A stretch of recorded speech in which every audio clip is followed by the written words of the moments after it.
a Organização Mundial de Saúde, 1,1 bilhão de jovens estão em risco de desenvolver problemas na audição devido ao uso incorreto e excessivo de fone de ouvido.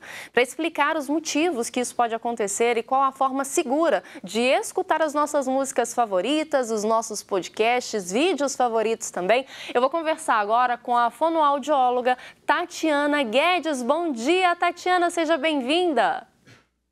Bom dia, é uma alegria estar presente aqui. A alegria é toda nossa. Tatiana, 1,1 bilhão de jovens que correm o risco, né, de ter uma perda auditiva precoce. É muito jovem, Tatiana, pelo amor de Deus. Por que isso acontece? É um número bastante preocupante, porque realmente é um número elevado e a gente vê que isso acontece não pelo uso do fone em si, mas pelo volume excessivo que as pessoas colocam. Então, é aquela questão que a gente está no ônibus e está escutando o que a pessoa está ouvindo, no elevador a mesma coisa. Então, o que a gente precisa de conscientizar as pessoas é que elas podem usar o fone de ouvido, desde que esteja num volume moderado. Tatiana, é muito comum, né? Você falou em a gente estar no ônibus ou estar perto de alguém que está escutando o fone e às vezes a pessoa está escutando num volume tão alto que você, sem o fone, consegue escutar aquilo que a pessoa está escutando, né? O volume é tão exagerado que, estando próximo, até determinada distância, você consegue compartilhar do gosto musical da pessoa. Qual seria a sua dica como fonoaudióloga de um nível seguro para se escutar músicas, podcasts, enfim, para usar o fone de ouvido de uma maneira ok, que não vai prejudicar o aparelho auditivo? Olha, a gente tem uma regrinha que a gente fala que é uma regrinha de ouro, se você estender o braço, então há um braço de distância, e você com fone de ouvido ser capaz de escutar o que a outra pessoa está falando sem ter a necessidade de tirar o fone de ouvido, então a gente tem a certeza que você está com um volume adequado.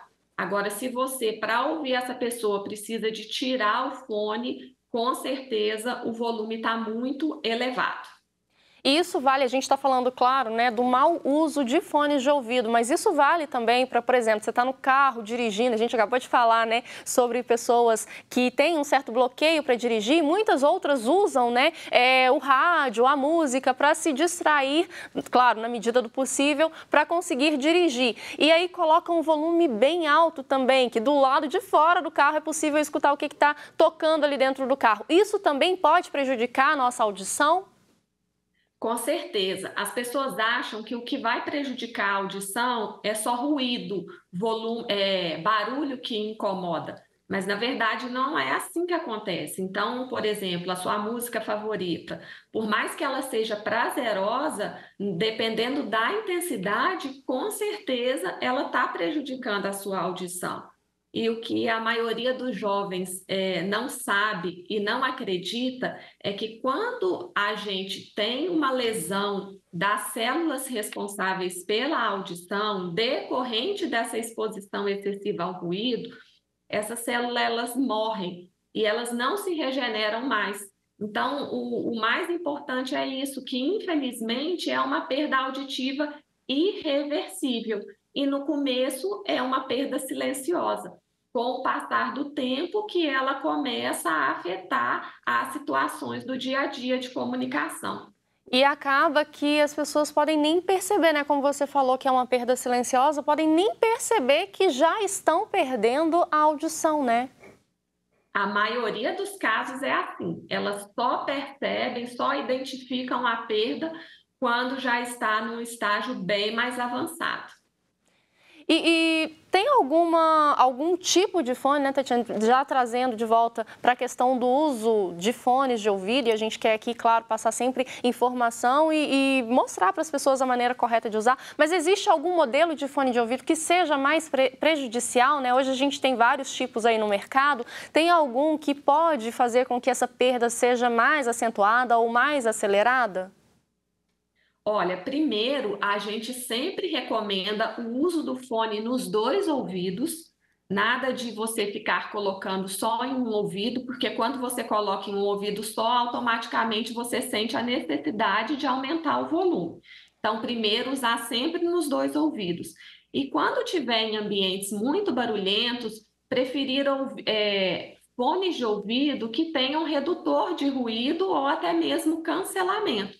Então, por exemplo, aquele fone de ouvido tipo concha, ele consegue isolar mais os ruídos de fundo e a pessoa não sente tanta necessidade de aumentar o volume devido ao barulho externo. E eu imagino até que seja mais confortável para a pessoa, porque é um fone que não está dentro do ouvido, né? Não está tão próximo assim do tímpano. Eu imagino que seja mais confortável também o seu uso, né? Com certeza. Exatamente. E a saúde agradece. Os ouvidos agradecem, né? Tati, eu queria te agradecer, né? Agradecer a sua participação aqui, por nos esclarecer esse dado, né? Que quando a gente lê, né? 1,1 bilhão de jovens podem perder a audição por conta do mau uso de fones de ouvido. A gente acaba assustando, porque fone de ouvido é um acessório que a gente usa no dia a dia, né? Mas é importante a gente ficar ciente, então, que não é só o uso do fone de ouvido, mas sim o uso incorreto, né? O excesso, o exagero no uso desse aparelho. Quer usar fone de ouvido? Pode usar, mas coloca num volume moderado para baixo. E aí a saúde auditiva vai permanecer boa. Perfeito. Tatiana, muito obrigada. Aqui, enquanto a gente estava conversando, o pessoal colocou na tela o Instagram da Sonoritá Aparelhos Auditivos, né? E isso mesmo. Quem tiver dúvidas em relação a exames que podem ser feitos, a outras dicas também para, né, saber se realmente está perdendo a audição, se não está, se a audição está em dia, pode entrar aí no seu perfil que dá para esclarecer essas dúvidas. Isso, e a gente tem um blog com várias matérias sobre saúde auditiva, igual você disse, que a gente esclarece tudo sobre exames, perda auditiva, todas as dúvidas. E se alguém quiser entrar em contato com a gente também para maiores informações, estou à disposição. Perfeito. Tatiana, mais uma vez, muito obrigada pela sua participação, viu? Uma excelente terça para você. Eu que agradeço, para vocês também.